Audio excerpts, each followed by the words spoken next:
Hello students, myself Viren Panchal, chemistry expert lecturer. आज हम chemical kinetics chapter का एक टॉपिक जिसका नाम है रेट, उस पर बात करने वाले हैं। इनिशियल फेज में हम थियरी के बारे में थोड़ी थोड़ी बातें करेंगे, थोड़े कॉन्सेप्चुअल बातें करेंगे। उसके बाद 10 से 12 एमसीक्यू ले लेंगे, गुजराती और इंग्लिश मीडियम दोनों को पता चले इस तरह से। फर्स्ट ऑफ ऑल रेट को समझिए। कोई रिएक्शन है आपके पास जहां ए से आपका बी बन रहा है, तो ए रिएक्टेंट है, बी प्रोडक्ट है। तो सिंपल है, जो ए है वो कम हो रहा है और बी है वो प्रोड्यूस हो रहा है, तो इसका रेट इस तरह से लिखा जाता है, आप जानते हो, minus D A by D T equals plus D B by D T. मैं बहुत डिटेल में नहीं जाने वाला, सिर्फ एमसीक्यू कैसे सॉल्व करते हैं उसके बारे में बता रहा हूं। यहां नेगेटिव इसीलिए लिखा गया क्योंकि यहां ए जो है वो रिएक्टेंट है, वो टाइम जैसे जैसे आगे बढ़ेगा वो कम होने वाला है, इसीलिए उसके आगे नेगेटिव लग रहा है, जबकि प्रोडक्ट के आगे पॉजिटिव लग रहा है। अगर मान लो इसके आगे कोएफिशिएंट है इस तरह से 2a गिव्स 3b, ओके, तो इसको आप कैसे लिख सकते हो, -1/2, कोएफिशिएंट नीचे जाता है तभी इसके रेट इक्वल हो सकते हैं। dA बाय dt इक्वल्स, यहां आप लिख सकते हो प्लस, क्योंकि प्रोडक्ट आपका बढ़ रहा होता है, dB बाय dt। ओके, ये आपका रेट लिखने का एक तरीका है। यहां आपके पास काफी क्वेश्चंस आ सकते हैं, तो आपको ध्यान ये रखना है। मान लो आपको ये रिएक्शन है H2 plus I2 gives 2HI, इसका आपको रेट लिखना है, तो कैसे लिखेंगे, -1/1, क्योंकि इसका कोएफिशिएंट, स्टोइकियोमेट्रिक कोएफिशिएंट 1 है। ये आपका हो जाएगा D ऑफ H2, मतलब concentration of H2 equals, equal इसीलिए लगाया जाता है कि हम इनके रेट को कंपेयर कर रहे हैं, 1/1 dI2 बाय dt। यहां देखो 2 है तो यहां पहले तो प्रोडक्ट है तो प्लस हो जाएगा आगे 1/2 dHI बाय dt। तो ये एक तरीका है रेट लिखने का। एक और तरीका है दैट इज रेट लो। कोई भी रिएक्शन है, मान लो A plus B gives product, okay, तो इसके लिए रेट लिखा जाता है, rate equals K rate constant A raise to x B raise to y, where x and y is order of reaction. Okay, ये इसकी मॉलिक्यूलरिटी के साथ कंपेयर करें तो सेम हो भी सकता है, नहीं भी हो सकता। मॉलिक्यूलरिटी इसकी 1 + 1 होता है 2, तो जरूरी नहीं है यहां पे x और y भी 1 और 1 ही हो। अगर प्राइमरी रिएक्शंस है जो सिंगल स्टेप में कंप्लीट हो जाती है, ऐसी रिएक्शन में मॉलिक्यूलरिटी और ऑर्डर ऑफ रिएक्शन सेम हो सकते हैं, होते ही है, सॉरी। जबकि कॉम्प्लेक्स रिएक्शन है, पैरेलल रिएक्शन है, जो एक साथ दो प्रोडक्ट पैरेलली प्रोड्यूस कर सकती है, रिवर्सिबल रिएक्शंस है, तो ऐसी रिएक्शन में आपका molecularity and rate of order of reaction same नहीं भी हो सकता। अच्छा, यहाँ पे ये जो है रेट कांस्टेंट है, इट ओनली डिपेंड्स ऑन, बहुत important point, only depends on temperature, इसके अलावा वो कहीं और डिपेंड नहीं करता। जबकि रेट डिपेंड करता है concentration, where x and y order of reaction है, जहां पे n लिखा जाए तो यहां हो जाएगा आपका x plus y, where n is total order of reaction. तो ये रेट लो है। याद रखिए, कॉन्सेंट्रेशन जैसे जैसे कॉन्सेंट्रेशन बढ़ाओगे या कम करोगे वैसे वैसे आपका रेट भी चेंज होता जाएगा।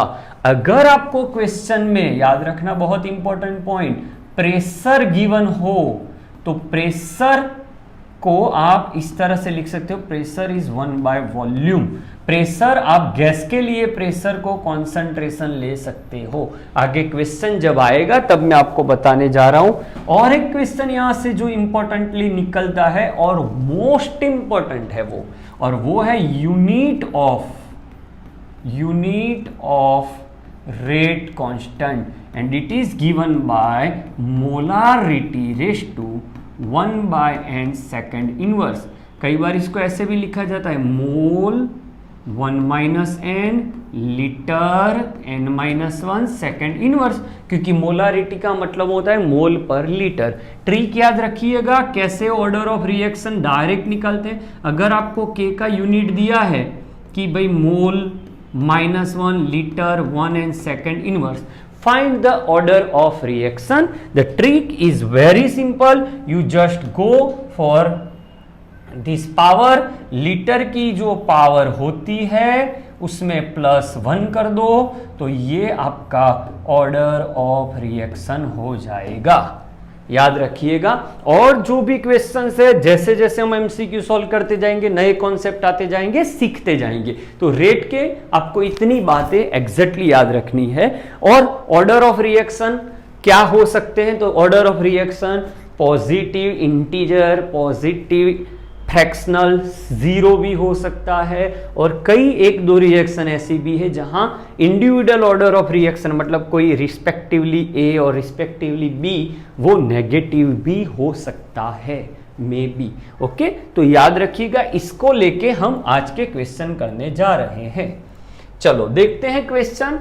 If doubling the concentration of A की कंसंट्रेशन जो है उसको अगर मैं डबल कर रहा हूं, द रेट 4 टाइम हो रहा है, तो ऐसे कोई भी क्वेश्चन को पहले आप ऐसे लिख लीजिए, रेट इक्वल्स के, ए की पावर आपको नहीं गिवन है, ऑर्डर ऑफ रिएक्शन नहीं गिवन है, ओके, और कोई भी है नहीं, तो इसको आप भूल जाइए। अब आपसे पूछा गया है कि ए की कॉन्सेंट्रेशन डबल कर रहे हो, डबल कर रहे हो मतलब 2x होगा, तब आपका रेट क्या हो रहा है, आप देखिए 4 टाइम। ओके, तो 4 को आप ऐसा लिख सकते हो 2 और ये हो जाएगा आपका 2x, तो x आपका क्या होने वाला है 2।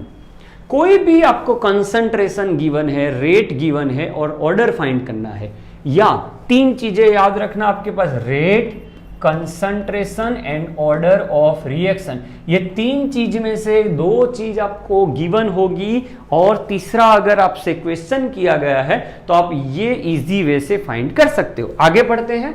वापस से आपको बताया है कि ए इंक्रीजेस ट्रिपलिंग 3 टाइम, तो अब ये ए की जगह पे आप क्या लिख सकते 3x, तब आपका रेट क्या हो रहा है वहां देखिए 9 टाइम। ओके, सो ये भी आपका 3 तो आपकी x वैल्यू दोनों एक्सपेरिमेंट को देखें तो x इक्वल्स 2 हो रहा है, मतलब आपका रेट इक्वल्स के a/2 होगा। इस तरह से आपको क्वेश्चन सॉल्व करने हैं। नेक्स्ट देखते हैं, एक रिएक्शन है, if the concentration is double and B is half, then reaction कितना होगा, तो ये प्राइमरी रिएक्शन है, तो रेट इक्वल्स, नहीं दिया तो आप प्राइमरी ले लीजिए, ए ले लीजिए और बी ले लीजिए। सर अब पावर कैसे लिखा जाए, तो प्राइमरी रिएक्शंस में पावर मतलब कि ऑर्डर ऑफ रिएक्शन कैसे लिया जाए, तो order of reaction primary reactions के लिए जहां पे आपको कुछ मेंशन नहीं है, तो ऐसी रिएक्शन को आप प्राइमरी रिएक्शन मान लीजिए, सिंगल स्टेप में होने वाली रिएक्शंस। अगर ये प्राइमरी रिएक्शन है तो उसकी जो मॉलिक्यूलरिटी है वही आपका ऑर्डर ऑफ रिएक्शन होगा। तो ए की मॉलिक्यूलरिटी क्या है 2, तो ये 2 हो जाएगा कोएफिशिएंट, और ये आपका 1 हो जाएगा। अब आगे बढ़िए, ए को डबल किया गया तो ये डबल करोगे तो 2 और B is half, so 1/2 2 is 4 divided by 2, so your rate will be double, increased by 2 times. So this is your answer. I hope आप अच्छे से समझ रहे हो।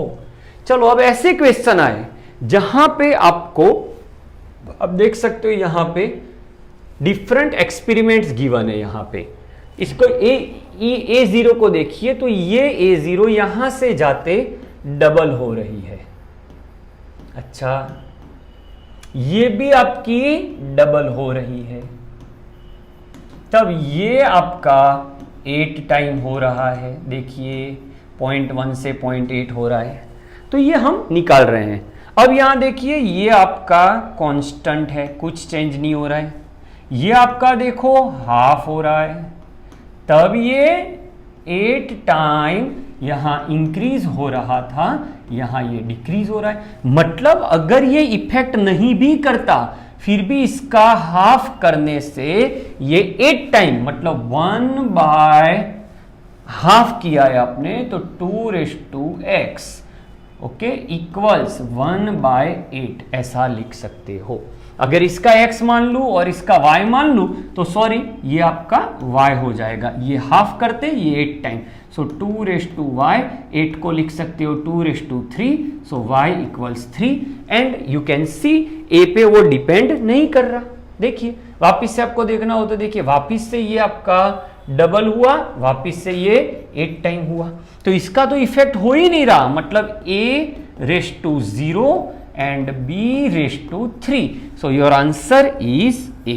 और एक तरीका है, आप इसको इक्वेशन बना लीजिए ऐसे, rate equals k a⁻x b⁻y, ये इक्वेशन। अब 4 एक्सपेरिमेंट की वैल्यूज यहां पुट करके 4 इक्वेशन बनाइए, कोई दो को आप रेशियो लीजिए तो आपको x या y मिलेगा, और कोई दो को रेशियो ले लीजिए तो आपको x मिल गया होगा पहले तो y मिल जाएगा। ये भी एक मेथड है, बट इस तरीके से आप इजी वे में कर सकते हो। Next, the rate equation for this is found to be this. Now you can see यहां a की मोलिकुलरिटी 2 है और यहां 1 है, तो ये कंफर्म है ये प्राइमरी रिएक्शन नहीं है। अगर प्राइमरी रिएक्शन होता तो आपका जो कोएफिशिएंट है वही आपकी order of reaction, in short ये पावर होता, बट यहां नहीं है। चलो है the correct statement, correct find करना है आपको, इनकरेक्ट नहीं। Okay, rate of formation of C is twice than the disappearance, तो 2a + b गिव्स c। तो आप यहां देख सकते हो कि अगर आपका a 2 टाइम डिक्रीज हो रहा है तब ये 1 टाइम इंक्रीज हो रहा है, तो प्रोडक्शन ऑफ C वो डिसअपीयरिंग रेट A से हाफ है, डबल नहीं है। इन्होंने क्या लिखा है, ट्वाइस है, मतलब ये गलत है। फर्स्ट, T½ इज कांस्टेंट, तो देखो T½ का जो फॉर्मूला है, ऐसे हम पीछे आने वाले हैं, T½ जो होता है वो इस तरह से होता है, 1 - n होता है। अब यहां आप n देखिए तो n आपका ऑर्डर ऑफ रिएक्शन, इसका ऑर्डर ऑफ रिएक्शन कितना है 2, तो ये आपका क्या हो जाएगा R0, पता चला 2 कैसे, यहां 1 और यहां 1, टोटल 2, तो 1 - 2, तो ये तो आपका इनवर्सली प्रोपोर्शनल हो गया। पर यहां लिखा है कांस्टेंट है, नहीं है कांस्टेंट, वो R0 से चेंज हो रहा है, तो ये भी गलत है। यूनिट ऑफ के सेकेंड इनवर्स होना चाहिए, नहीं, क्योंकि ऑर्डर ऑफ रिएक्शन आपका 2 है, तो यूनिट क्या होगा, मोलारिटी 1 - 2 सेकेंड इनवर्स, ये भी आएगा और ये भी आएगा, तो थर्ड स्टेटमेंट भी गलत है। Value of K is independent of the concentration, yes, क्योंकि value of K is only depends on temperature, तो this one is your right statement. The specific rate constant of first order reaction depends on, तो कोई भी rate constant word आया तो और कुछ आपको देखना ही नहीं है, rate constant is only depends on temperature. समझते रहना बच्चों कैसे क्वेश्चंस हो रहे हैं। Unit of first order and zero order, चलो फर्स्ट ऑर्डर के लिए रेट क्या होगा, मोलारिटी 1 - n सेकेंड इनवर्स। अगर फर्स्ट ऑर्डर है आपका पहले तो फर्स्ट ऑर्डर में या 1 - 1 second inverse, molarity ⁻0 second inverse, तो ये निकल जाएगा। सेकेंड इनवर्स कहाँ है, ऐसा यूनिट आपका यहां और यहां है। अब जीरो ऑर्डर के लिए लेते हैं तो मोलारिटी 1 - 0 सेकेंड इनवर्स, तो मोलारिटी सेकेंड इनवर्स, ये जीरो ऑर्डर के लिए, तो आपका आंसर आपका ये है। अच्छा, ये वाला पॉइंट बहुत इंपॉर्टेंट है, देखो, the reaction of this system, this is the reaction, कुछ गिवन लिखा है, pressure, if the reaction is first order with respect to O2 and second order with respect to NO, तो यहां पे आप पहले लिख लो, रेट लिख लो बच्चों, तो रेट इक्वल्स K NO की रिस्पेक्ट में 2 है ऑर्डर और O2 के रिस्पेक्ट में 1 है। अब पूछा गया है the volume is suddenly gate half. अब वॉल्यूम हाफ होगा तो मैंने इंट्रोडक्शन में बताया प्रेशर आपका डबल होगा, मतलब प्रेशर गेट डबल। प्रेशर मतलब कंसंट्रेशन फॉर गैस, ये डबल होगा। अगर ये डबल हुआ तो ये इसकी इफेक्ट 2:2 आ जाएगी, डबल 2 यहां 2:1। So this is your answer, it will be 8 time. यहां आपको देखना है हाफ किया है, ऐसा मान लो लिखा है वॉल्यूम को हाफ किया है, बट प्रेशर आपका डबल होगा। गैसियस फॉर्म वाली जितनी रिएक्शन है उसमें आपको ये ध्यान रखना है, डायरेक्ट प्रेशर हाफ लिखा होता तो प्रेशर हाफ कंसंट्रेशन हाफ, तो आप डायरेक्ट यहां पे 1/2 लेके पावर के साथ, ये गलती मत करना, पावर लेना होता है। Okay, next very important and tough one, you can see this is your reaction. उसके 3 स्टेप है, फास्ट, स्लो और ये सब। अच्छा, तो देखो सबसे पहले याद रखिए जो स्लो स्टेप होता है वहां से रेट लिखा जाता है, तो रेट इक्वल्स के एक्स इंटू y2। सबसे फर्स्ट स्टेप आपका ये होना चाहिए। जो स्लो स्टेप होता है वो रेट डिटरमाइनिंग स्टेप होता है, ये लिख लिया। अब जो फास्ट स्टेप होते हैं ये वाले, वो ऑलवेज एक दूसरे के इक्विलिब्रियम में होते हैं। तो इक्विलिब्रियम में अगर देखा जाए तो फॉरवर्ड रिएक्शन और रिवर्स रिएक्शन के रेट सेम होंगे। तो ये R1 कैसे लिखा जाएगा, तो R1 के लिए ये K, समझना बच्चों, ये K रेट कांस्टेंट है, ये K इक्विलिब्रियम कांस्टेंट है। इक्विलिब्रियम कहां लगाना है, जहां फास्ट रिएक्शन है, तो उसके लिए आपका रिएक्टेंट है आपका X2, और यहां ऐसे आओगे तो K, ये K1 ले लो, ये K2 ले लो। अब रिवर्स रिएक्शन के लिए X और X2 टाइम है, तो x²। अब यहां x की जगह पे यहां से x को सब्जेक्ट बनाइए। सर आपको कैसे पता चला कि x को ही सब्जेक्ट बनाना है, तो आपको ओरिजिनल रिएक्शन देखिए, यहां आपको x2 एंड y2 है, तो आपके रेट में x2 एंड y2 आने चाहिए। तो कैसे देखा जाएगा, x² equals K1/K2 x2, square निकालो, सामने रूट हो जाएगा, K1/K2 1/2 x2 1/2। सो जहां आपके पास x होगा वहां पे ये वैल्यू पुट कर लीजिए, तो K ये हो गया आपका K1/K2 1/2, ये हो जाएगा आपका x2 1/2, और y2 एज इट इज, ये कांस्टेंट कांस्टेंट कांस्टेंट, एक ऐसा कांस्टेंट आप लिख लो कुछ भी, K0, x2 1/2 and y2 1। So your total order of reaction is addition of these two. So your answer will be C. बहुत इंपॉर्टेंट, सर कैसे करना है आप एक और बार बता दीजिए। जहां जहां आपको slow and fast step given होते हैं वहां स्लो स्टेप से आपको केमिकल काइनेटिक्स का रेट लिखना है, और फास्ट स्टेप से इक्विलिब्रियम में आपको पता है फॉरवर्ड एंड बैकवर्ड रिएक्शन। यहां थोड़ी गलती है, प्रिंटिंग मिस्टेक, यहां रिवर्सिबल आएगा, और उसको आप ले लीजिए रेट में, और वहां से यहां जो चाहिए उसको सब्जेक्ट बना के वैल्यू वहां पुट कर लीजिए। आई होप आपको पता चल रहा होगा। अच्छा, the rate law of reaction between A and B is given by this. So rate equals K A⁻n and B⁻m. Now concentration of A and B is half, and doubling the concentration of A, तो ये double कर रहे हो तो 2⁻n, ये half कर रहे हो तो 2⁻2/m। सो ये ओवरऑल आंसर आपका ये आएगा। बहुत सिंपल, जहां जो है वो इतना इजी स्टेप आप लगा दीजिए। सो 2⁻n-m ये आपका इफेक्ट होगा, बहुत easy. Find the rate for dB/dt, तो ये 3A gives 2B, तो इसका रेट आप लिखिए, रिएक्टेंट साइड माइनस आएगा, ओके, प्रोडक्ट साइड प्लस आएगा। अब आपको यहां से dB/dt चाहिए तो 2 सामने चला जाएगा, -2/3 dA by dt equals dB by dt. So your answer is -2/3. Okay. देखो, I am preparing these videos for students. जहां तक बच्चों को पता चले वहां तक के एमसीक्यू ले रहा हूं। आप बोल सकते हो सर इससे भी इतने टफ आ रहे हैं। अरे भाई टफ आएंगे तो आएंगे, अभी जो हम कर सकते हैं वो तो कर ले। गुजकैट, बोर्ड, नीट, जेडबलई सभी के लिए एप्लीकेबल हो, ऐसे में चुन चुन के एमसीक्यू ले रहा हूं कि हर एक सॉल्व आप इजीली कर पाओ। सो आई होप आज का वीडियो आपको अच्छा लगा होगा। आप इसको मैक्सिमम शेयर करिए और मिनिमम ये वीडियो 2 बार तो देखना ही देखना है, जिससे आपको और थरली पता चले आपको कौन से टॉपिक पढ़ने हैं। आप मुझे कमेंट सेक्शन में बताते जाइए। I will try to make that videos. Thank you for watching.